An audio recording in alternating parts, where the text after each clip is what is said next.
कुरान कहता है लिनब्लुवहुम अय्युहुम अहसनु अमला, ताकि वो तुम्हें आजमाए कि तुम में कौन है जो सबसे अच्छा अमल करता है। मेरे प्यारे आका सल्लल्लाहु ताला अलैहि वसल्लम के प्यारे दीवानों, आज बागात में जाने के बाद, हिल स्टेशन पर जाने के बाद इंसान गुनाहों में डूब रहा है, लेकिन रब्बे कदीर जल्ल जलालहू ने जमीन पर ये जो चीजें बनाई हैं, इन चीजों को बनाने का रीजन अल्लाह बयान फरमाता है कि मैंने जमीन के ऊपर ये खूबसूरत चीजें इसलिए बनाई ताकि आजमाऊं कि कौन है तुम में जो नेक अमल करता है। पता चला कि जमीन पर जितनी भी खूबसूरत चीजें हैं, इन चीजों को अल्लाह ने पैदा फरमाकर हमारा इम्तिहान लिया है, हमें आजमाइश के अंदर डाला है, हमारा एग्जाम ले रहा है कि हम इन चीजों में डूबकर कहीं अल्लाह को तो नहीं भूल जाते। मैं इसको थोड़ा सा और समझाते हुए चलूं तो आप बहुत अच्छी तरह समझेंगे। एक इंसान यहां से सफर करके मक्का मुकर्रमा जाता है, मदीने मुनव्वरा जाता है, अजमेर मुकद्दस जाता है, बगदाद मुकद्दस जाता है, तो वहां जाने के बाद उसके जहन के अंदर नमाज छोड़ने का ख्याल नहीं होता, तिलावत छोड़ने का ख्याल नहीं होता। वहां जाने के बाद जब वो तसव्वुर करता है कि मैं हज के लिए जा रहा हूं, तो प्लान बनाता है इतने तवाफ करूंगा, प्लान बनाता है इतने उम्रा करूंगा, प्लान बनाता है इतना कुरान शरीफ पढ़ूंगा, प्लान बनाता है इतने दुरूद शरीफ पढ़ूंगा, प्लान बनाता है रसूल आजम के मुवाजे अक़दस पर इतनी मर्तबा हाजिर होकर सलाम पेश करूंगा। इंसान जिन जिन जगहों पर जाता है वहां के एतबार से सोच बनाता है, वहां के एतबार से फिक्र बनाता है, वहां के एतबार से प्लान बनाता है। हिल स्टेशन जाने वाला इंसान जब पिकनिक के लिए वहां जाना चाहता है तो इंसान जहन बनाता है, वहां जाकर गार्डन में वक्त बिताऊंगा, वहां जाकर ये करूंगा, वहां जाकर बोटिंग करूंगा, वहां जाकर स्विमिंग करूंगा।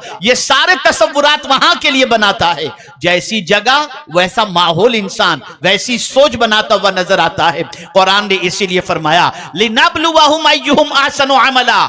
इन सारे मनाजिर को और ये जमीन के ऊपर जो जीनत हमने रखी है, इसलिए नहीं कि वहां जाकर के तुम गुनाह करो, मैं इसलिए ये सारी जीनत रखा हूं ताकि मैं तुम्हारा इम्तिहान लूं कि वहां जाकर कहीं नमाज तो नहीं छोड़ देते, वहां जाकर मुझसे गाफिल तो नहीं हो जाते, वहां जाकर नेक अमल से दूर तो नहीं हो जाते। और फिर कुरान ने इतने अच्छे अंदाज में इसकी वजाहत भी कर दी ताकि वो बंदा जो जमीन के ऊपर की जीनत में डूब गया, उसे कुरान ने वाज़े लफ्जों में कह दिया, अरे नादान, तो इन जमीन के पहाड़ बागात इसकी मोहब्बत में डूब गया, ये कब तक? वइन्ना लजाइलूना मा अलैहा सईदन जुरुज़ा।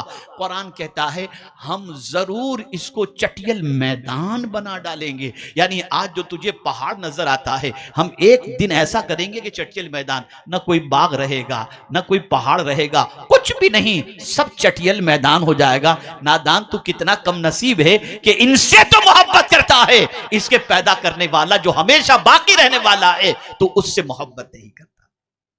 ए रसूल आजम सल्लल्लाहु ताला अलैहि वसल्लम के दीवानों,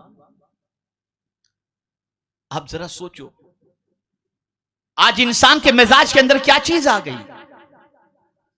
इंसान दुनिया की मोहब्बत में इतना डूब चुका है और दुनिया की उल्फत उसके दिल में इतना घर कर चुकी है कि अब तो उसके पास न इतना वक्त है कि वो आखिरत के बारे में गौर करे, ना आखिरत के बारे में सोचे।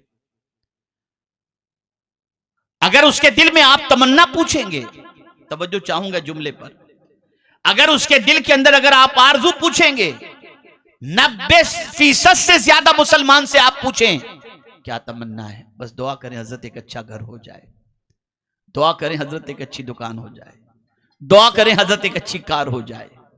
बहुत कम ऐसे मिलेंगे कि जो ये कहते हुए दिखाई दें, दुआ करें अल्लाह हमें जहन्नम से बचाकर जन्नत अता फरमा दे। ये दुआ करवाने वाले बहुत कम मिलेंगे। वजह क्या है? दुनिया की रंगीनियों को हमने देखकर इसकी मोहब्बत अपने दिल में इतनी बिठा ली है और इसके लिए इतनी कोशिश करते हैं जैसे हम यहां पर हमेशा रहने के लिए आए। सारी तैयारियां हमेशा के एतबार से करते हैं। ए रसूल आजम सल्लल्लाहु ताला अलैहि वसल्लम के प्यारे दीवानों, आकाए करीम सल्लल्लाहु ताला अलैहि वसल्लम ने इरशाद फरमाया, दुनिया में इस तरीके से रहो फ़इन्नका गरीब, जैसे तुम एक मुसाफिर हो। मुसाफिर दुनिया के अंदर परमानेंट प्लान बनाकर नहीं आता। मुसाफिर दुनिया में आता है, कहीं मुसाफिर बनकर के जाता है तो उसकी सिचुएशन ये होती है, कम सामान, जाने का तस्वुर हमेशा उसके जहन में रहता है। मैं यहां आया हूं जलगांव, मेरे जहन के अंदर यही तो एक छोटा सा बैग लेकर के आ गया, इसलिए कि मैंने ये सोचा कि मैं जलगांव परमानेंट रहने के लिए नहीं जा रहा, मैं एक एज अ मुसाफिर जा रहा हूं, कल सुबह तो वापस आ जाऊंगा इंशाल्लाह। मैं आपसे पूछना चाहता हूं, क्या ये दुनिया हमारी परमानेंट जगह है? क्या यहां पर हम मुस्तकिल रहने के लिए आए हैं? अगर आप में से कोई ये तसव्वुर करे तो क्या दुनिया में मकान नहीं बनाना चाहिए, गाड़ी नहीं खरीदनी चाहिए? तो मैं आपसे एक चीज अर्ज करूंगा, ये सारी जरूरियातें जिंदगी की चीजों के हुसूल के लिए जायज रास्ते जरूर अपनाओ, मुजायके की बात नहीं है, लेकिन सबसे ज्यादा फिक्र इस चीज की करो कि इस दुनिया से ज्यादा वहां हमें हमेशा रहना है। अब आपको थोड़ा सा मैं समझाऊं, थोड़ा सा समझाऊं, बात समझ में आएगी। यहां जी जी कर कितना जिएंगे? 60, 70, 80, 100, उससे ज्यादा आज तो लंबी उम्र होती नहीं। आका करीम सल्लल्लाहु अलैहि वसल्लम के इरशाद की रोशनी में देखें तो उम्मत की औसत उम्र 65-63 साल से ज्यादा की नहीं होगी। तो आदमी उसके बाद तो इस दुनिया से चला जाता है। अब यहां रहना कितना है और यहां की चीजों से फायदा कितना उठाना है, उसे भी थोड़ा समझा दूं। 15-20 साल तक की उम्र तो यूं ही गुजर गई, बचपने में कुछ पता नहीं चला, 12 साल की उम्र तक तो इसमें मसरूफ उसमें मसरूफ, फिर 20 साल की उम्र तक जो है पढ़ाई में मसरूफ, फिर उसके बाद हमने कमाने की तरफ तवज्जो दी। 30-32 साल हमने कमाकर शादी ब्याह बच्चे ये सारी चीजें हो गई, और फिर 50 के बाद हमें जहन के अंदर एक बात हमारे आती है, और वही है चल चलाव की बात कि आखिरत की कुछ फिक्र करनी चाहिए, नमाज रोजा करना चाहिए। ये 50, तो अब टोटल हमारी उम्र देखें तो 30, 32, 35 साल की हमारी एज है। उसके लिए हम नमाज रोजा हज ज़कात हलाल हराम सारी चीजों को एक तरफ रखकर ये 30-35 साल जिंदगी को बेहतर बनाने की कोशिश करते हैं। एक सवाल मैं आपसे पूछता हूं, मुझे ये बताओ, कयामत का एक दिन 50,000 साल का होगा? एक दिन 50,000 साल का होगा। क्या तैयारी है उसके लिए आपके पास? क्या तैयारी है उसके लिए हमारे पास? क्या किया हमने? सुबह उठे तो हाई दौलत, शाम सोए तो हाई दौलत, ये गुनाह वो गुनाह, ये बदकारी वो बुराई, ये बीमारी ये गुनाह की बीमारी, बस डूब गए इसके अंदर। ए रसूल आजम सल्लल्लाहु अलैहि वसल्लम के दीवानों, इस चमक दमक के अंदर गुम मत हो जाओ। ये सारी चीजें तो अल्लाह ने हमें आजमाने के लिए अता फरमाई। और आगे आप देखिए, अल्लाह अज़्ज़ा व जल्ल इरशाद फरमाता है, इन्ना खलक़नल इंसान मिन नुतफ़तिन अमशाज नबतली फजअलनाहु समीअन बसीरा। अल्लाह फरमाता है, बेशक हमने इंसान को मिली जुली मनी से पैदा किया, और फिर क्या? नबतली, हम उसको आजमाएंगे। अल्लाह ने पैदा किया और पैदाइश के साथ ही हमें कहा जा रहा है, ऐ पैदा होने वाले, हम तेरा इम्तिहान लेंगे, हम तुझे आजमाएंगे। पता चला ये दुनिया में जो कुछ भी हमें दिया जा रहा है वो आजमाने के लिए। मेरा ये जुमला जहन में महफूज कर लें, अल्लाह देकर भी आजमाता है और अल्लाह ले करके भी आजमाता है, दोनों एतबार से। अब जहां ये फरमाया नबतली, हम उसको आजमाएंगे, फिर आगे फरमाया फजअलनाहु समीअन बसीरा, और हमने इस इंसान को जिसको हमने पैदा किया उसको सुनने वाला बनाया और देखने वाला बनाया। यानी इंसान को सुनने की कुव्वत अता फरमाई और देखने की कुव्वत अता फरमाई। ऐ इंसान, तुझे कान हमने सुनने के लिए दिए। मेरे रब की अजमतों पर कुर्बान जाइए। ये सारी सूरत गिरी ये सारा इंसान की तख्लीक का प्रोसीजर ये अल्लाह रब्बुल इज्जत जल्ल जलालहू ने फरमाया। कान कहां होना चाहिए, आंख कहां होनी चाहिए, जबान कहां होनी चाहिए। अब आप देखिए ना, ये 32 दांतों के पहरे में अल्लाह ने जबान रखी। किसी के आगे इतने पहरे नहीं, जबान के ऊपर इतने पहरे क्यों कि 32 दांत के दरमियान जबान को रखी गई, ताकि बंदे को ये बताया जा सके ये जबान ही है जो तुझे उरूज पर ले जाएगी, और ये जबान ही है जो तुझे जवाल की तरफ लेकर के जाएगी। पहरा बिठा दिया 32 दांतों का, और एक मिजाज दिया। तवज्जो चाहूंगा, एक मिजाज दिया अल्लाह ने। जबान भी एक टुकड़ा है गोश्त का। मैं बोल रहा हूं, जबान ही से बोल रहा हूं। अब आगे अल्लाह अज़्ज़ व जल्ल एक मकाम पर इरशाद फरमाता है, जिस जबान से आज तू दुनिया में बोल रहा है, अल-यौमा नख्तिमु अला अफ़वाहिहिम व तुकल्लिमुना अयदीहिम व तशहदु अर्जुलहुम। सवाल पूछता हूं कि आज हमारा हाथ बोलता हुआ दिखाई देता है? मुझे आप जवाब देंगे तो मैं समझूंगा मेरी बात आप समझ रहे हैं। हमारा हाथ बोलता हुआ दिखाई देता है? पैर बोलते हुए दिखाई देते हैं? मुंह से हम बोलते हैं, जबान से बोलते हैं ना। अल्लाह अकबर। मेरा मौला फरमाता है कयामत के दिन मुंह पे हम मोहर लगा देंगे, यानी कयामत में जबान नहीं बोलेगी। अल्लाह अकबर। जिस जबान से पूरी जिंदगी हम बोलते रहे, कयामत में ये चुप हो जाएगी। और जो चीज पूरी जिंदगी नहीं बोलती थी, कुरान कहता है हाथ भी बोलेगा। वतुकल्लिमुना अयदीहिम, उनके हाथ हमसे बात करेंगे। वतशहदु अर्जुलुहुम, उनके पैर गवाही देंगे। किस चीज पर? बिमा कानू यक्सिबून, जो कुछ के वो किया करते। आप जरा सोचो और अंदाजा लगाओ, जरा गौर करो। आज राह चलते हुए इंसान अपने हाथों से गैर महरम को मस करता है, टच करता है, पैर गुनाहों की तरफ लेकर के चलता है। कयामत में जबान चुप रहेगी, ये सब बोलेंगे जो कुछ तुमने किया या हमने किया। तो हमारी जिंदगी कितनी? टोटल 30-35 साल।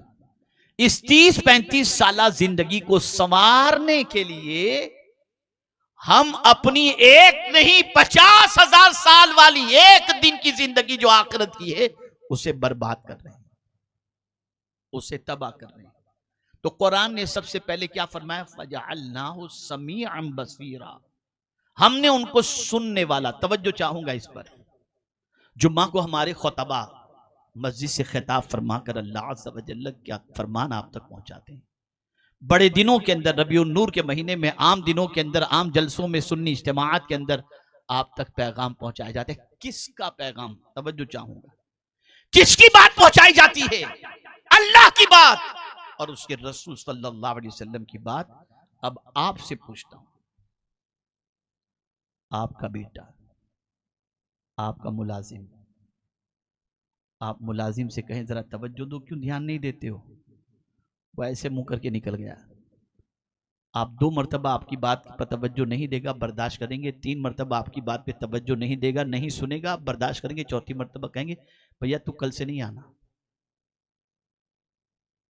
आप बेटे से कह रहे हैं बेटे के पास सुनने की ताकत है, बहरा नहीं है आपका बेटा। लेकिन आप अपने बेटे से अगर कहेंगे बेटा जरा ये काम करके आओ, वो खेलने में मसरूफ है। आजकल तो 22-22, 25-25, 30-30 साल के बच्चे गेम खेलने में इतने मसरूफ होते हैं कि माँ चिल्लाती है तब भी तवज्जो नहीं, बाप चिल्लाता है तब भी तवज्जो नहीं।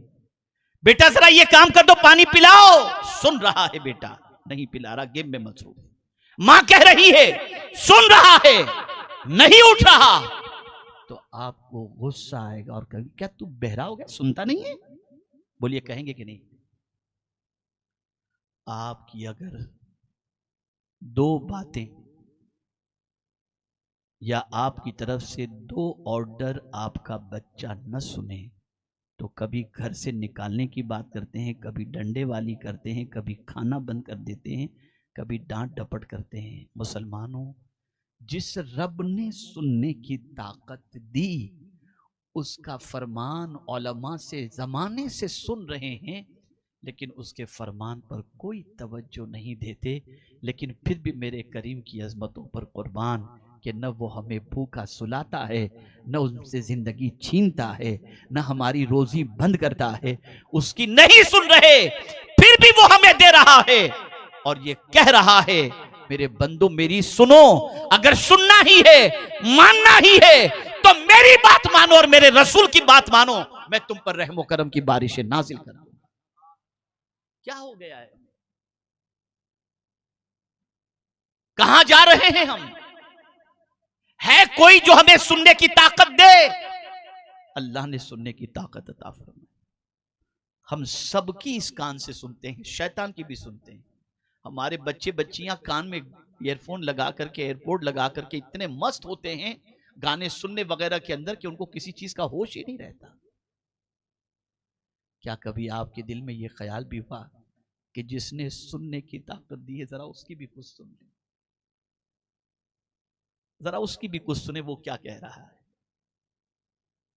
सबकी तो सुनते हो, कभी रब की सुनने की भी तो फिक्र करो। बल्कि रब की सुनने की बात तो ऐसी है कि अब तो रब की बात ही माअज़ल्लाह मुसलमानों को अच्छी नहीं लगती। सबकी बात अच्छी लगती है, रब ही की बात अच्छी नहीं लगती। क्या ये सच नहीं है? कुरान पढ़ा जाए तो दिल कहता है कब ये खत्म हो यार, बहुत हो गया ये हाल। उसकी बात ही नहीं सुन रहे हो। किसने दी तुमको सुनने की ताकत? अल्लाह फरमाते फजअलनाहु समीअन बसीरा, हमने उनको सुनने वाला बनाया। और आप जरा सोचो, सुनने का असर इंसान की जिंदगी पर पड़ता है। जैसा सुनोगे, सुनने का बहुत असर है, बहुत असर है। मैं आपको वाकया सुनाऊं तो बात आपकी समझ में आ जाएगी। सुनने के हवाले से, सुनने के हवाले से ए रसूल आज़म सल्लल्लाहु ताला अलैहि वसल्लम के दीवानों, एक रिक्शा चलाने वाला शख्स, रिक्शा, साइकिल रिक्शा, वो चला रहा था। पीछे लंबी ट्रैफिक थी। अब वो चलाते चलाते जब रास्ते में चल रहा था तो एक गाड़ी गली में से बाहर निकली।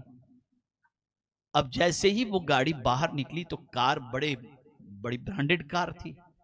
अब जाहिर सी बात है कि मर्सिडीज हो या ओडी हो या BMW हो, इतनी बड़ी कार के अंदर जो आदमी बैठा होगा और चला रहा होगा, वो कभी ये तो नहीं चाहेगा ना कि मैं अपनी गाड़ी पीछे ले लूं। वो तो यही चाहेगा, साइकिल रिक्शा वाले को चाहिए कि वो पीछे ले ले, मैं कैसे पीछे? वो गाड़ी लेकर के खड़ा है, पीछे हटने को तैयार नहीं। आपको भी दुनिया के अंदर जिंदगी में इस किस्म का वास्ता पड़ता होगा। साइकिल रिक्शा वाले ने देखा कि ये सेठ अपनी गाड़ी को लेकर पीछे नहीं हो रहा, और खुद जब मुड़ करके देखता है तो पीछे लंबी कतार है। तो वो साइकिल वाला समझदार था, नीचे उतरता है, गाड़ी के कांच पर आहिस्ता से नोक करता है। सेठ ने अपनी गाड़ी के कांच को नीचे किया। सुनने का असर बता रहा हूं। उसने कहा सेठ साहब, कड़ी धूप है, दोपहर का वक्त है, आप एयर कंडीशन गाड़ी के अंदर बैठे हुए हैं, मैं खुले धूप के अंदर, खुले आसमान के नीचे, मेरा पसीना टपक रहा है, मैं साइकिल लेकर के हूं। अगर आप अपनी गाड़ी थोड़ी पीछे ले लेंगे ना, आपको गर्मी नहीं पड़ेगी, आप ठंडक ही के अंदर आराम से अपनी गाड़ी को पीछे ले लेंगे। लेकिन अगर मैं पीछे लेता हूं, पीछे वाले और पीछे लेंगे, मैं फिर और पीछे चला जाऊंगा, फिर वही कड़ी धूप बर्दाश्त करते हुए मुझे यहां तक आना होगा। अगर आपको अल्लाह ने जो नेमत दी है ठंडक की, अच्छी गाड़ी की, अगर इस पर अल्लाह का शुक्र अदा करते हुए आप पीछे ले लेंगे तो मुझ पर बड़ा करम होगा। उस शख्स ने फौरन गाड़ी पीछे ले ली, रोता रहा और उसने कहा कि आज मुझे जिंदगी में पहली बार पता चला कि अल्लाह की नेमत क्या चीज होती है। ये जुमलों का असर होता है, ये जुमलों का असर होता है। जरा पूछिए उनसे जिनके पास सुनने की सलाहियत नहीं है, उनसे पूछो कि तुम्हें अगर अल्लाह सुनने की ताकत अता करे, क्या सुनना पसंद करोगे? खुदा की कसम वो बंदा यही कहेगा, मैं कुरान सुनूंगा, मदीने वाले की नाते सुनूंगा, अजान की आवाज सुनूंगा, लेकिन जिनको अल्लाह ने सुनने की ताकत अता की है वो क्या सुन रहे हैं? वो क्या सुन रहे हैं? उनके कान किस चीज के इंतजार में हैं? गाड़ियों में म्यूजिक, शादी में म्यूजिक, कोई जगह ऐसी नहीं जहां पर अल्लाह को जो आवाज नापसंद है बंदा उस आवाज को न सुनता हो। लेकिन ए करीम तेरी अजमतों पर कुर्बान, हम इतनी तेरी नाफरमानी करते हैं फिर भी तू हमें बहरा नहीं बना रहा। तू हमें यह नहीं कह रहा कि बंदे छोड़ दे वरना तेरी समात को मैं छीन लूंगा। नहीं, ए रसूल आजम सल्लल्लाहु अलैहि वसल्लम के दीवानों, होश के नाखून लो, अक्ल शऊर से काम लो। किसने हमें सुनने की ताकत अता की? अल्लाह रब्बुल इज्जत जल्ल जलालहू ने ताकत अता फरमाई। और मुझे कुरान की एक आयत याद आती है। आज 99% मुसलमान, बल्कि उससे भी आगे अगर मैं कहूं 99.99% मुसलमान कुरान समझते नहीं है, कुरान के मानी को जानते नहीं है। सीखो, समझो। लेकिन अगर कोई कुरान का मानी नहीं जानता, कोई कुरान क्या कह रहा है वो नहीं समझता, लेकिन जब कुरान पढ़ा जा रहा हो तो मेरा मौला फरमाता है बंदे इतना तो कर। तू नहीं समझता ठीक है, नहीं पढ़ता है ठीक है, लेकिन तू अगर इतना भी कर ले, इज़ा क़ुरियल कुरान फस्तमिऊ लहू व अंसितू, जब कुरान पढ़ा जाए ना तो चुप हो जा, खामोश, और गौर से सुन। फस्तमिऊ लहू, उसको तू गौर से सुन, गौर से तू कुरान सुन और चुप रहे। बस तू इतना काम कर, मैं तुझ पर रहम करम की बारिशें नाज़िल करूंगा। अरे कुरान सुनने पर रहम करम की बारिशें नाजिल होती हैं। लेकिन इस उम्मत का हाल आप देखिए, 90% से ज्यादा लोग गाने सुनने में लग गए, गजलें सुनने में लग गए, गुनाह सुनने में लग गए। क्या वजह है कि दिल के अंदर सुकून नहीं? तो रसूल रहमत सल्लल्लाहु अलैहि वसल्लम फरमाते हैं कि गाने दिल में निफाक पैदा करते हैं। यह दिल का बिगाड़ गानों की बुनियाद पर है। और उस जमाने में जब कुरान की आवाज सुनकर, आयतों को सुनकर लोगों की जिंदगियां बदलती थी, तो कुरान सुनने से रोकने के लिए उस जमाने में काफिरों ने क्या किया था, वही आज किया जा रहा है। उस जमाने में जब भी कुरान पढ़ा जाता तो एक टोला शोर गुल करता, शोर शराबे करता, और इसी के साथ साथ किस्से कहानी सुनाता, और ये सारी चीजों में मसरूफ हो जाता ताकि कुरान की आवाज कानों तक न पहुंचे। कुरान कहते हैं वक़ाल लल्लज़ीना कफ़रू ला तस्मऊ लिहाज़ल कुरान वल्गौ फ़ीहि लअल्लकुम तग़लिबून, मत सुनो इस कुरान को। उस जमाने के लोग कहा करते थे। और आज भी कुरान सुनने का रिवाज खत्म हो गया। मियाँ इतना सुन लो, जैसे कुरान पढ़ना नबी की सुन्नत है ना, कुरान सुनना भी हुजूर की सुन्नत, और कुरान सुन करके रोना भी हुजूर की सुन्नत मुबारक। हज़रत अब्दुल्लाह इब्न मसऊद रज़ियल्लाहु ताला अन्हु से मेरे आका सल्लल्लाहु अलैहि वसल्लम ने फरमाया, अब्दुल्लाह मुझे कुरान सुनाओ। हज़रत अब्दुल्लाह इब्न मसऊद रज़ियल्लाहु ताला अन्हु अर्ज़ करते हैं, सरकार कुरान तो आप पर नाजिल हुआ, मैं आपको कुरान सुनाऊं? सरकार ने फरमाया, मुझे दूसरों से कुरान सुनना भी अच्छा लगता है। हज़रत अब्दुल्लाह इब्न मसऊद ने कुरान पढ़ना शुरू किया रज़ियल्लाहु ताला।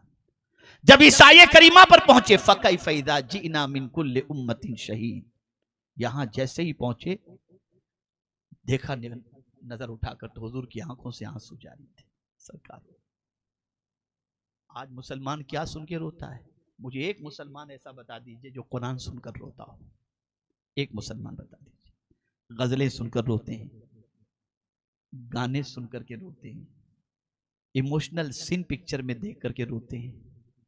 क्या हाल हो गया? ऐसे लोगों पर हमको रोना आता है। जरा सोचो, आज हमारा हाल क्या हो गया? हमारे से ज्यादा अल्लाह की नेमतों का नाशुक्रा कौन होगा कि जिस करीम ने सुनने की कुव्वत अता फरमाई, उसी की बात नहीं सुन रहे, सबकी सुन रहे, सबकी सुन रहे। लेकिन उसने फितरत के अंदर यह चीज रखी है, फितरत के अंदर एक शराबी मुसलमान हो, जानी मुसलमान हो, जुए के अड्डे को चलाने वाला मुसलमान हो, उसके घर बच्चे की पैदाइश हुई। जैसे ही बच्चा पैदा होता है तो फौरन टॉर्च लाइट उसकी आंख में डालकर, वो देखता नहीं कि बच्चे को देखने की ताकत है कि नहीं, नहीं, वो शराबी हो, कबाबी हो, जैसा भी हो, वो फौरन बच्चे की पैदाइश, अरे इमाम साहब कहाँ मिलेंगे, बांगी साहब कहाँ मिलेंगे, क्या काम है भाई तुम्हारा इमाम साहब और बांगी साहब से? मेरे बच्चे के कान में जल्दी से अजान कह दे। शराबी को फिक्र है कि बच्चा पैदा हुआ है, जल्दी से इसके कान में अल्लाह की आवाज पहुंचाई जाए। तो क्या ये उसी वक्त तक तुम्हारी फिक्र थी कि उसके कान में अल्लाह का जिक्र पहुंचे और जिंदगी भर अल्लाह के जिक्र से गाफिल रहे? नहीं, फितरत में और सुन्नत में ये चीज इसलिए रख दी गई ताकि पैदा होते ही बच्चा ये महसूस कर ले, मैं जिस घर के अंदर पैदा हुआ हूं उस घर में अल्लाह को माबूद माना जा रहा है, बड़ा माना जा रहा है, और उसके दिल को तस्कीन की दौलत नसीब हो जाए।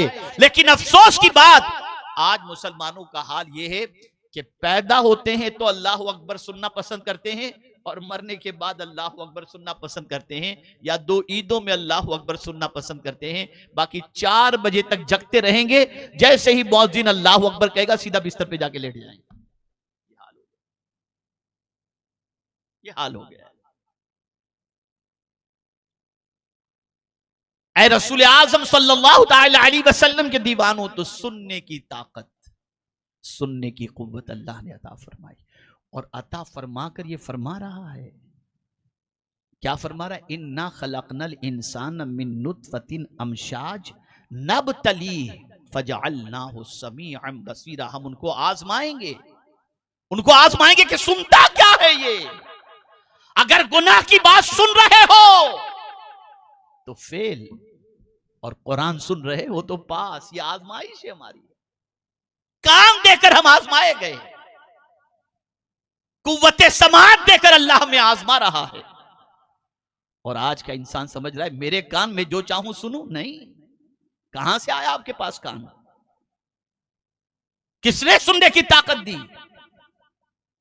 ये अल्लाह ने दी है, इम्तिहान के लिए दिया है अल्लाह ने, कि देखो मेरा बंदा क्या सुनता है। बात सुनने की आई, इससे पहले भी मैं कह चुका हूं, फिर सुनने की बात है तो मैं अर्ज करता हुआ चलूं।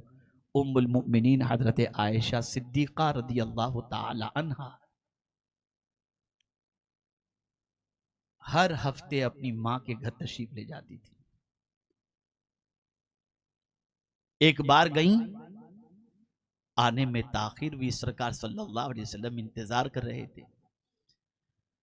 ताखिर से जब पहुंची वो, तो सरकार सल्लल्लाहु अलैहि वसल्लम ने उम्मुल मुमिनीन हजरत आयशा सिद्दीका रदी अल्लाह ताला अन्हा, जिनको प्यार से सरकार सल्लल्लाहु अलैहि वसल्लम हुमैरा कहा करते थे, इरशाद फरमाया, हुमैरा क्या बात है कि आज आने में तुझे ताखिर हो गई?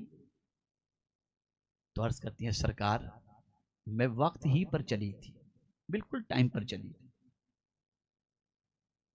लेकिन जब मैं मस्जिद नबवी शरीफ के करीब पहुंची तो मस्जिद नबवी शरीफ से कुरान की तिलावत की ऐसी आवाज आई कि मैं उस तिलावत को सुनने के लिए वहीं दीवार के पीछे रुक गई। खड़े रहकर मैं कुरान सुन रही थी।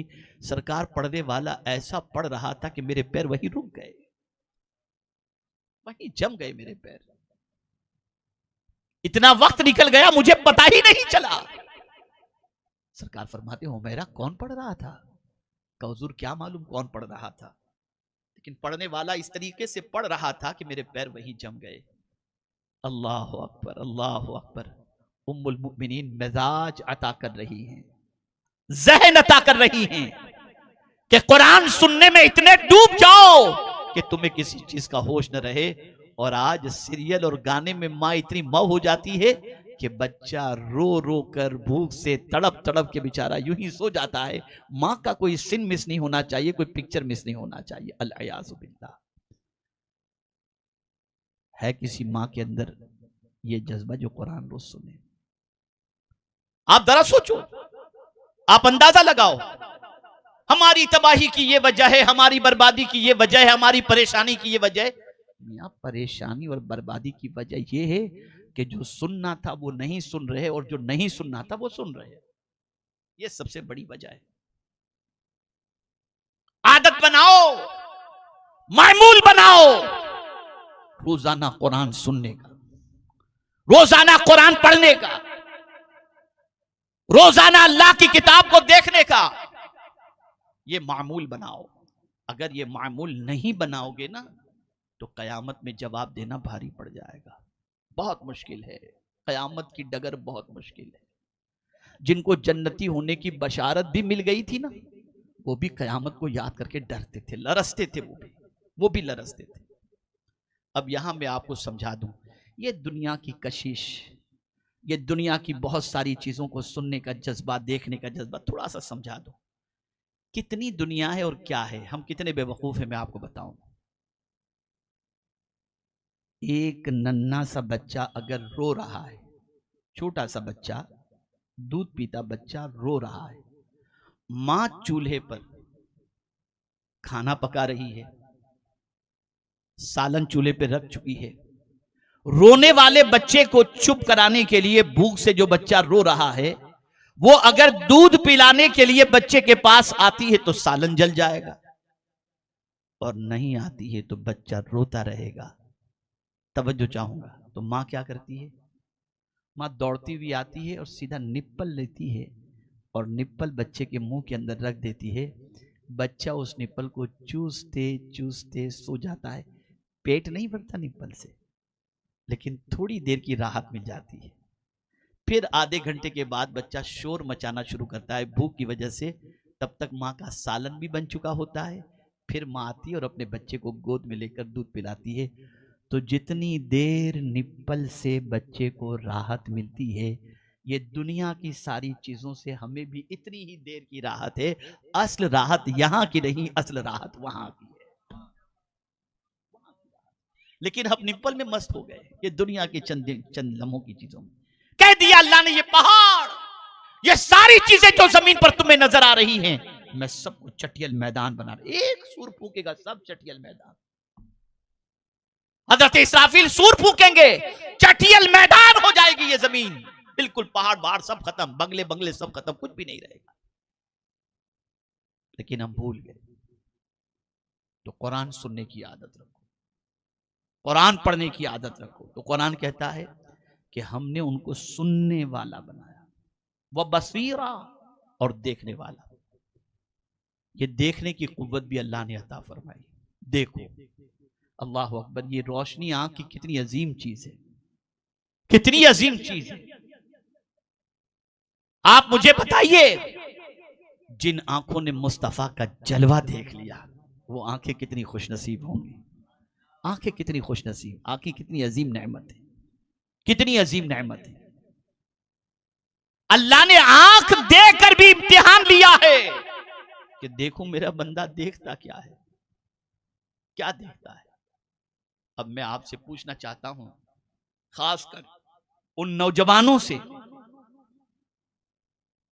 मैं बदगुमान तो नहीं हूं, लेकिन जो नौजवान भटक जाता है और न जाने क्या क्या देखता है, मैं उससे पूछता हूं, जरा बताओ, कयामत में अल्लाह अज़्ज़ व जल्ल पूछेगा आंखों से क्या देखा था, क्या जवाब देंगे? अल्लाह ने ये आंखें देखने के लिए दी, क्या देखो इसे?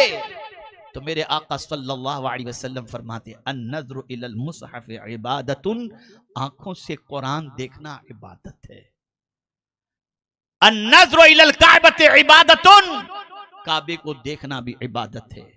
अन-नज़्रु इलल वालिदैन इबादतुन, माँ बाप के चेहरे को शफ़क़त और मोहब्बत से देखना भी इबादत है। अन-नज़्रु इलल उलमाए इबादतुन, उलमाए बाअमल के चेहरे की ज़ियारत भी इबादत है। जिसे देखना चाहिए वो नहीं देख रहे, और आज हमारी कौम क्या देख रही है मुझे नहीं मालूम। आंख देखकर अल्लाह इम्तिहान ले रहा है, अल्लाह इम्तिहान ले रहा है। हम इस दुनिया में इम्तिहान गाह के अंदर है, आराम गाह में नहीं। जुमले पर तवज्जो चाहूंगा, इम्तिहान गाह के अंदर हैं, आराम गाह में नहीं है। हमने इसको आराम गाह समझ लिया है ना बाबा, ये आराम गाह नहीं, ये इम्तिहान गाह है, सख्त इम्तिहान की जगह है, सख्त आजमाइश की जगह है। लम्हा लम्हा हमारा इम्तिहान हो रहा है, कदम कदम पर हमारा इम्तिहान हो रहा है। बुराइयां हमें आवाज देती हैं, गुनाह हमें आवाज देता है, आओ मेरी तरफ आ जाओ। अल्लाह फरमाते मेरे बंदे उस तरफ न जाना। हम नफ्स की आवाज पर लब्बैक कहकर, शैतान की आवाज पर लब्बैक कहकर उस तरफ बढ़ जाते हैं जहां शैतान कहता है, और उस तरफ बढ़ने के लिए तैयार नहीं होते जहां रहमान बुला रहा है। तो ऐ रसूल आजम सल्लल्लाहु अलैहि वसल्लम के दीवानों, यहां तो रब ने यह फरमा दिया, एक मतलब दुरूद शरीफ,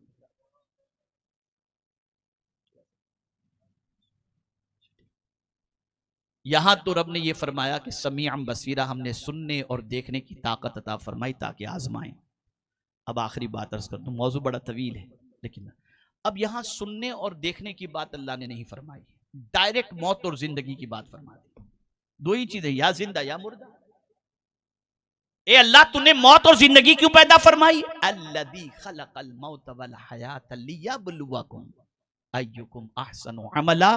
उसने मौत और जिंदगी इसलिए पैदा की ताकि तुम्हें आजमाए कि तुम में कौन है जो अच्छा अमल करता है। तो ए रसूल आजम सल्लल्लाहु अलैहि वसल्लम के दीवानों, इस दुनिया में हम आए हैं उस दुनिया को संवारने के लिए। अपनी ज़िंदगी को कानून इलाही और कानून रसूल सल्लल्लाहु अलैहि वसल्लम के सांचे में डालने की कोशिश करो, और अल्लाह अज़्ज़ व जल्ल ने जो सुनने का और देखने का हुक्म दिया उसे सुनो और उसे देखो, और ये हमेशा जहन के अंदर रहे कि हम इम्तिहान गाह के अंदर हैं और रब हमारा इम्तिहान ले रहा है। सब कुछ देकर वो आजमा रहा है कि हम इन चीज़ों का इस्तेमाल किन कामों में कर रहे हैं। अल्लाह रब्बुल इज़्ज़त जल्ल जलालहू मुझे आपको सबको अल्लाह और उसके रसूल की इताअत करने की तौफीक नसीब फरमाए। वक्त ज़्यादा हो चुका और जो टाइम था वो टाइम से ओवर हो चुका है, और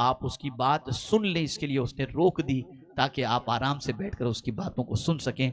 अल्लाह का करोड़ों शुक्र है जिस हाल में उसने रखा है। अल्लाह ताला मुझे आपको सबको अल्लाह और उसके रसूल की इताअत की तौफीक नसीब फरमाए और गुनाहों से बचने की तौफीक नसीब फरमाए। वमा अलैना इल्लल बलागुल मुबीन। अस्सलामु अलैकुम व रहमतुल्लाहि व बरकातुहू।